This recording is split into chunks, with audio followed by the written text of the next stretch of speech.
Hello, everyone. Today we got to play Deadly Dowagers. So part 2 of our it's Valentine's Day special. So maybe you're not feeling so lovey. Maybe a relationship just kind of is in not the first forefront of your mind. Or maybe or lots of temporary relationships sound good to you. Or maybe you just want to make sure you're fully supported. Have a very well-rounded emergency fund. All right, so this is called Deadly Dowager, and I love the theme. I'm super excited. So you are a maiden who won't be a maiden long, will keep marrying, and your husband's find untimely demises as you continue to build wealth, and maybe one day you'll get the ultimate prize of marrying the Duke. Now, Randy, can you tell us a little bit more about it? Not quite yet. Oh, want to hit the subscribe button and the notification bell because board games are amazing, and that's what we do here at Legends of Nirvana. All right, now I can talk about it. So this is a 2023 release, although it just came out here in the States in 2024. Board Game Geek rating on this is 7.0. Rank is 8018. It's a 2 to 6 player game, 30 to 90 minutes in average length, which sounds about probably on the lower end for based on player count. You might, if you get up to 6 players, you might be longer.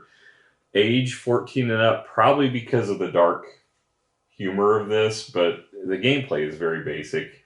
It's not for gameplay. Why? No, it's got to be the concept of it. But it's designed by Sarah Shipp. Art is Mercedes Palaces. Published by Sparkworks, Starling Games, and Tabletop Tycoon. This has an MSRP of $34.99. The cheapest I found it online was Card House, $27.99, and Game Nerds, which is also $27.99. They both have it in stock. After that, they go up from there, and some of them are pre-orders still. Okay.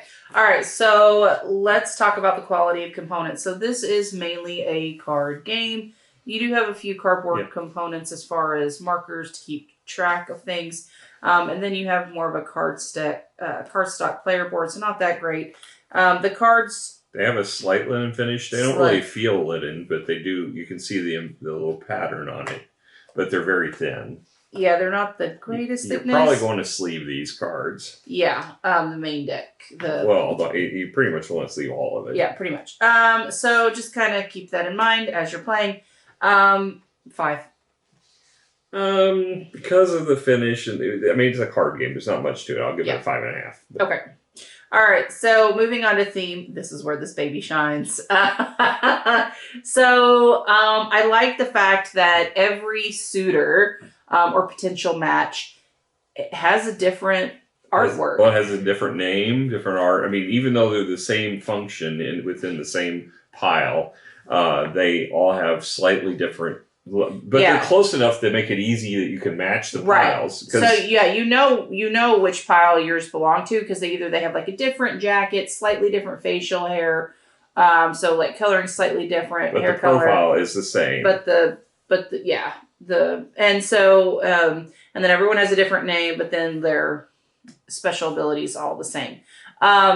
That's really cool. I'm really glad that they did that because it makes it more interesting. And then the Dowagers are all really interesting, I thought, too. I thought they did a real good job on that front. And they give them all a backstory as far as where they come from. And then also in the rule book, we could talk about more on the rules, but they actually have kind of actual Black Widows from history and explains kind of what happened to their husbands. Well, even like the killing cards, some of them are, natural causes. Some of them aren't so natural. And they range, right? And different depending on the range, it does. And it depends on how violent of the ending might be. For example, if you take a fire poker and he just fell into it, it was really quite the shame. That's a little bit different than, he overdosed on sleeping pills. So, things happen. I loved it. I had a blast. I thought this was wonderful. Yeah. Theme wise, this was spot on. Yeah. I really enjoyed it. Well, it brings out, even if you're not an RPGer, it brings out the RPGer in you. Because I was even doing voices and pretending things, coming up with a story for what happened to my esteemed spouses. I did. And so if you got, and I think we were totally feeding into it. Like, oh no, my poor husband, he died all of a sudden. And like I married a bishop. Oh, please come to the congregation. We shall have a service. So we were having a lot of fun with it, with the theme. I'm going to give it a 9.5. I thought the theme was spot on. Yeah, I'm right with you, 9.5. I don't really know what else it could have done other than I don't know either. Had some better components and more of it, because I think that it's really the fact that there's only 7 potential suitor categories. This just feels like it needs an expansion. Yes. So I would give it a 10 probably if it weren't for just that feeling of it's lacking something. Yeah, I just, there's so much depth that could be had. Mm-hmm. And that's why I'm thinking, it's like, this is wonderful. I just want more of it. And I think that's why it's a 9.5. I would like more, please. So let's move on to the rule book. So the rule book is 16 pages, not numbered. It has a cover that's the color of the box, but it doesn't have the pictures. When you get inside, it's easy read, although the font is really tiny. It does have a component photo with all the different counts of pieces, which is nice. But each page almost, it has a Black Widow from history, presumably. I mean, I don't know any of these names, but it explains how many husbands they went through and how fast they remarried and different things like that, which is interesting. Then it's got the setup. It was a breeze to learn this game. It's not difficult at all. But the setup, it's got a nice pictorial. It tells you how to, when you're going to choose your basic husband to start with, and you're going to get some infamy, which we'll get to in the gameplay, and it explains really well pictorially how that works. Then you go into the gameplay, the different phases of the round, which are all really, your cheat sheet is your board. Your player board has a cheat sheet on it, and it answers most of the things you're going to need to do. And it's got basically stepping you through each phase already on here.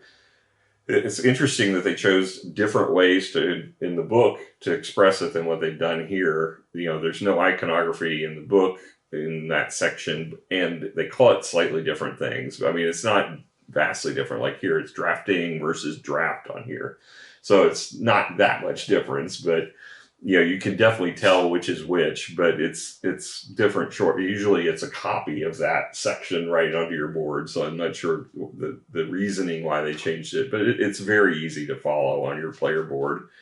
And then you got each of the phases is stepped through. They have an index for every card, and there aren't that many, but for every card in the different husband deck.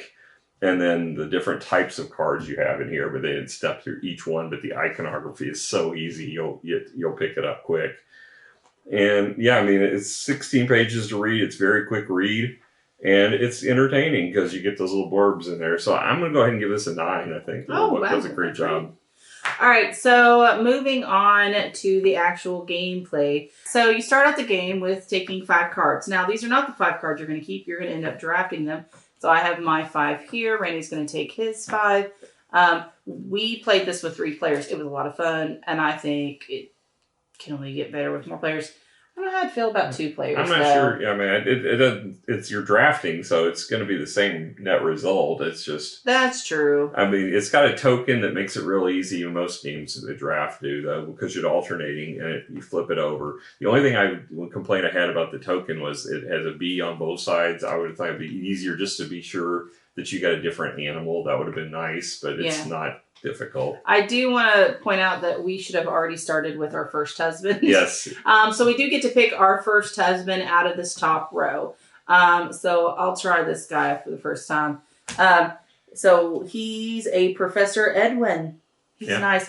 I can upgrade him the longer I stay with him, and if I pay to further his education with our resources, he'll be worth more. I don't see that happening in Yeah. his future, poor thing. But I'll go ahead and take Curate Arnold this time. Yeah. So let's see. So you have different cards you're choosing from. You've got land, you've got business. upgrades. Yeah, you got shipping, mills. which is kind of like a business. You've got land. Yes. So you start out the game with 2 different lands that will give you 2 income when your poor husband meets his demise. And we'll kind of go through that. So after the draft, you're going to discard your last cards. You'll end up with a net of 4 cards in your hand. Now, as you play further hands, you get to keep up to 3 cards from previous hands, and you're still going to draft 4 more cards into your hand. So you're going to potentially have a 7-card hand after the. Where's the discard? I just put it over there. So you might potentially get up to 7 cards. So then after you get them, everybody can simultaneously play. Yep. So, for example, I picked up a rent card, so my renter is going to go to the farmland. I also am going to play a meal, and I have a mechanical upgrade on the meal because that sounds cool. It's like a thing to do. I got 2 farmlands. Now, another thing, when we drafted, we would normally start out the game with 5 coin. We would have paid the cost of the coin. This one costs 1, and you're also going to gain infamy because these are not respected people in your society. So I gained 1 infamy for mine. I gained 2. All right, so then we have the choice. Oh, poor thing. To let our husbands go, if we so choose. Yeah. I will be doing that. It's really quite a shame. Do you have a card to play to do that? I do not, sadly. Oh. So you're going to have to take matters into your own hands, I literally. know, right. I'm going to strangle the poor guy. So I'm going to get 7 infamy for that. That's kind of sucky, but there we go. So I'm at 9 now. So right now, because he's a professor, I'm going to get 10 money for doing that. And then I'm also going to trigger everything over here. So I'll end up with 6, 8, 9, 10, 11, 12, and then 13. So I'd end up getting 13 money. Plus your 10. Plus my 10. So, and then this, because it would go up. No, that's net 0. All right, so. So, you see, she would cash in. I'm probably going to hang on to mine for this round because I don't feel like I got enough out of them. I got 4 farmlands, and you can only have a max of 4 plots of land with your basic husband. When you move up to the nobles, you can actually hold a 5th land. But at the moment, I'm not going to get that much out of him. So I'm going to hold on to him. Instead, I get a free action of promoting him. So he's going to get a new job. He's going to move up.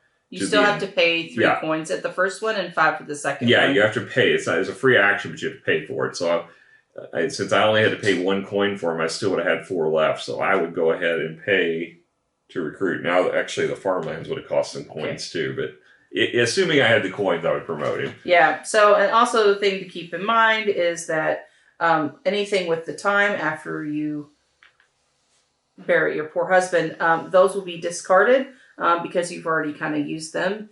Now, I don't currently have a husband. I'll have to hopefully get him the next round because if you don't have a card to either watch them pass away in their sweet sleep quietly as they gasp for air. Yes.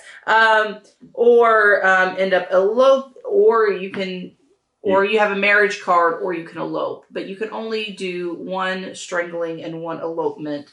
You can't do both in the same round. Or a promotion. Yeah, you can only do 1 of those free actions. Correct. So this guy gets flipped over. And on the back of them, they have different graves, which I thought was really clever. Yes, based on their status of life, which I thought that was great. All right. So then we would enter a new round. We would draft again and continue on and so forth. I had a lot of fun with it. Yeah. I really enjoyed it. It's fairly straightforward, but the theme was just so much fun. I mean, is the gameplay amazing? No, but I think it's good enough. Yeah. And like I said, I wanted more. Yeah, I mean, this better have expansion. If you like dark humor, you could pair this with Bloody Inn and have a really entertaining time, or Gloom. Any of those kind of games. If you enjoy those kind of games, these are going to be a nice. You could have a nice, entertaining dark humor night. These are fun games. The gameplay is fairly basic, but the actual story, but theme, it's not lacking either. No, it's not, and it's just the right length. It doesn't last that long. If this were longer, it probably lose its welcome at the table. But it's just the right length. It's a nice, quick game, and you're always going to basically step through it because you start with a basic one, then you have to go up to the nobles because there's no way you're going to make enough money off the basic one to get straight to the Duke. I mean, it would take you forever, and someone would win the game before you ever did it. And the nobles, and the Duke, you have to actually pay a dowry to get them. So you have to earn a lot of money in order to marry the Duke. But you also have to make sure that your infamy doesn't go up to a certain level. And there's ways to mitigate it. There's ways to mitigate infamy, building estates and doing things like that. They also have charity work that you can do. So... And you can have affairs if you don't mind gaining a little infamy, but you want to get some money on the side. Yeah. So let's score it.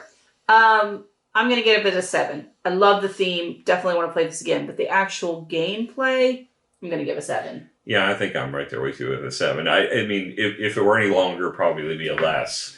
But I don't see it going up more until maybe add more functionality. Yeah, if they add some expansions, if it changes the game, it's one thing just to add more of stuff. But if they actually add functionality like what we saw with Lords of Waterdeep, where they did the Skullport expansion to change the game. If you added Prelude to Terraform Mars, certain expansions you just have to play with. Yeah, I could see they can do more along the business setting because you have those shipping lines, but you could definitely add another card set to allow business growth. And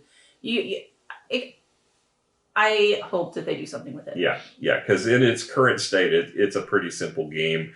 It's a little too simple and basic, but the theme is just so much fun. I know. It's a blast. All right, guys. Well, thank you so much for joining us, and I hope you guys have a wonderful Valentine's Day.